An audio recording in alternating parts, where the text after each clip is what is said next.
For you, I feel like San Francisco and the Bay and Oakland were probably as heavily impacted by the pandemic as like a lot of cities, because with extreme wealth comes extreme poverty. When I go to the Bay, because I try to make it out there probably like 4 or 5 times a year for Empire shit, and it feels like at least in the city, it feels like a lot of energy has kind of gotten pulled out of it. Now, every time I go, everyone's like, Oakland's where you want to be. Oakland's where, the nightlife is still thriving. And, for you, being somebody from Oakland and just kind of assessing like the state of the Bay as a city, as a metropolitan area rather, how do you feel like it's bouncing back at all? Or, because I was at trying to go to a fucking Walgreens in San Francisco, and that shit was just not open because of the everyone was stealing shit out of there. It's tough, man. Yeah. And before we address the secondary, we must address the primary. We're in the economical deficit has infected and impacted. Right. And most of the times when this happens, you hear the wealthy complain about the loss of their wages and riches and things of their businesses that are slowing down. But the flip side to that is, what about those that don't have those businesses to be affected? Right. So if poverty imagine how they're affected. So if if the wealthy are being affected, imagine how impactful and affected people who are living in poverty. The poverty. Yeah. And so what that does is that induces all of the other things. Crime goes up, the violence, and the impoverished mindset. Right. So in that mind state, you look at a lot of the people that are involved that are trying to rise above their areas that they're coming from.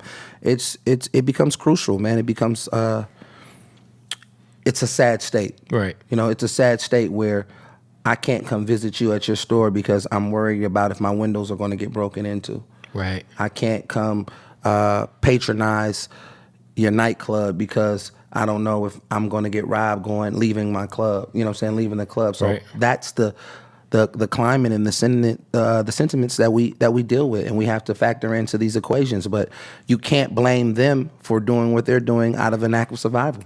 Yeah, I mean that's the other side of the coin. Like the law of, I think you could steal under $1,000. Like if you have no money and you're starving, and you could go get your food and get your whatever you need, and nothing gonna happen to you. I mean, you're gonna do it or not. You know what I mean? You're gonna. We have to stop being so judgmental and judging right or wrong in situations that's eat or starve. Yeah, there's like context to every situation. Like, you know what I'm saying? And there's people who are gonna take advantage of that who might not be starving. Yeah, most definitely.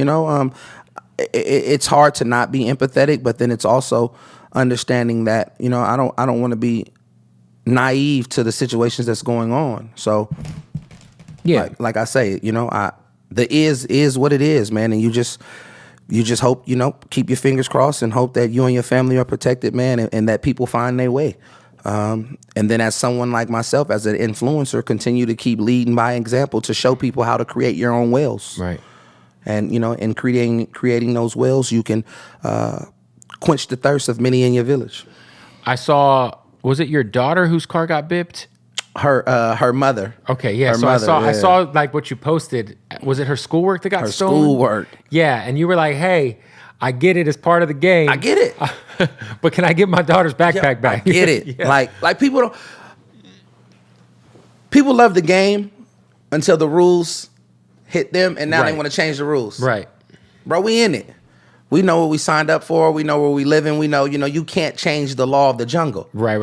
You know what I mean? And we understand that. And no one is immune to being affected by it. And you're not above it. Mm-hmm. Like, you're not above. Now, I don't care what you're doing. If you in this, you know what it is. It's just like if you in the game and you signed up for something, you got to come, even when it ain't in your favor. Mm-hmm. So as I say, my public service announcement, to the bippers out there, like, hey, man. Hey, if you guys hit this car, it's maybe cool. Y'all didn't know. If you got the bag, man. Ain't nothing in there but some homework. Nothing. I need it. Yeah. That's it. And so it has worked before. It didn't work that time. Right.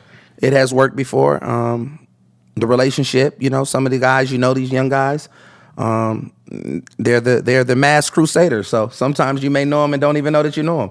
Ain't that the truth? And they'll follow you and be like, oh, man, my bad, Unc, I didn't know. And, come drop it off. But Man, my daughter is such a warrior, man. She was able to still ace all of her finals and everything. Straight A's. So wait, it was like her homework, her notes. Like, It was her notes. Oh, her notes that's for it was, important. and it was a week before finals. You know. Yeah. And she's a champ for sure. She's such a champ, man, and she is so devoted to school, man, and getting into. She wants to go. To like a MIT or things like that. So she's super dedicated. Still aced her finals, straight A's, man, and I'm proud of her.